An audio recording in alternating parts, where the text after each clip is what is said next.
It's important every day to move every joint to its full range of motion.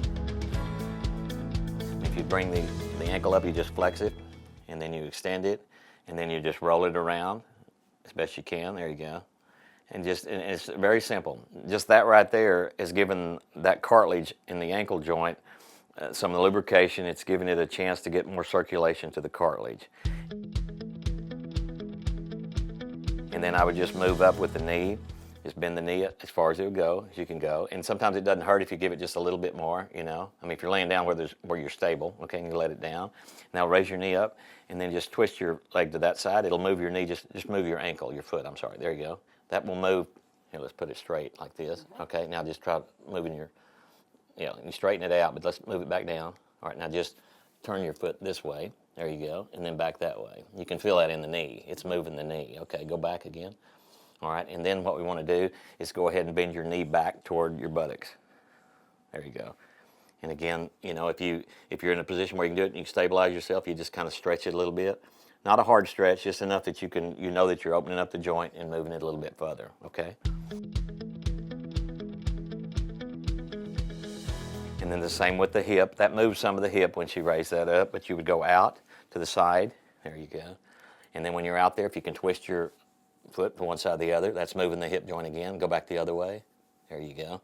And then if you turn this way, and then just move your leg back toward me further. Can you straighten your knee? There you go. Okay, and back that way. And that takes care of almost everything from the lower extremity down.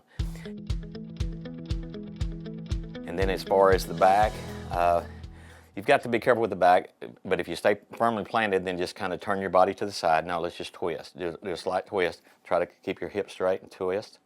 That kind of goes all the way up spine, lets it do that, and gives some of your sacroiliac joint back here. Go the other way.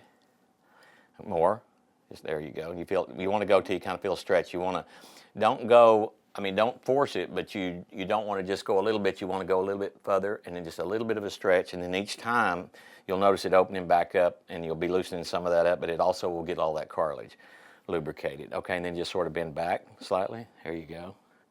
Doesn't have to be forceful or anything. And then you bend down. Everybody goes down toward their knees. When you're doing this, though, go ahead and bend. That's as far as you go. Okay, now relax. Now bend your knees before you come up. There, now straighten back up.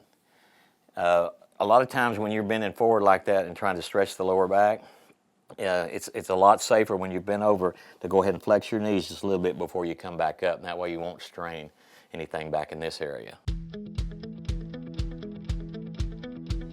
You would start with the hand again, and you just flex, make a fist. You straighten them out as hard as you can.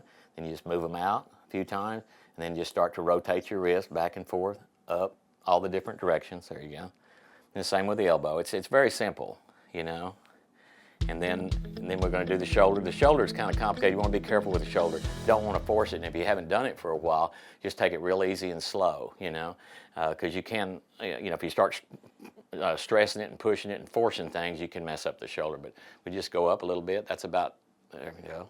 And it'll start to rotate. That's fine. Then when you go up, you can go back down. Then it's back. And you can bend it here. I mean, you're still getting the shoulder. If you want to bend it and you want to go back like that, that's still getting the shoulder. And then forward and all the way across. When I'm doing this, I like to kind of reach around and see how far I can reach back over my back. And it kind of lets you can walk your hands back and you get a good stretch. You feel that? Mm-hmm. Yeah, and then you can come back that way. And then I would just go up slow and easy, and then you can kind of twist a little bit, not too hard. There you go. And then twist back. There you go. And then and then go backward with the shoulder. And the same thing here, when we go back, it's like when somebody gets you in an arm lock, but if you can go this way, you just kind of work it back up, easy, and then you feel the stretch and kind of go as far as you can. You kind of walk it back up. There you go. That's good. That's good. And you can lay back down. And so that does the shoulder. And then in the neck, the same way. It's like it's just forward. You just flex your neck down and feel the stretch a little bit in there. Then go all the way back. Okay. And now straight. Now, keeping your shoulders straight and not moving your shoulders, go ahead and turn your head like you're trying to look behind you.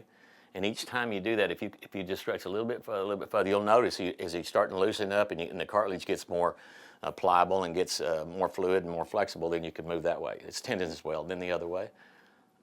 And that one's not quite as much, you notice? Okay. But that's basically it. There's not a whole lot to it. But if you'll start in one area and just move every joint, every range of motion you can each day, that'll make a big difference.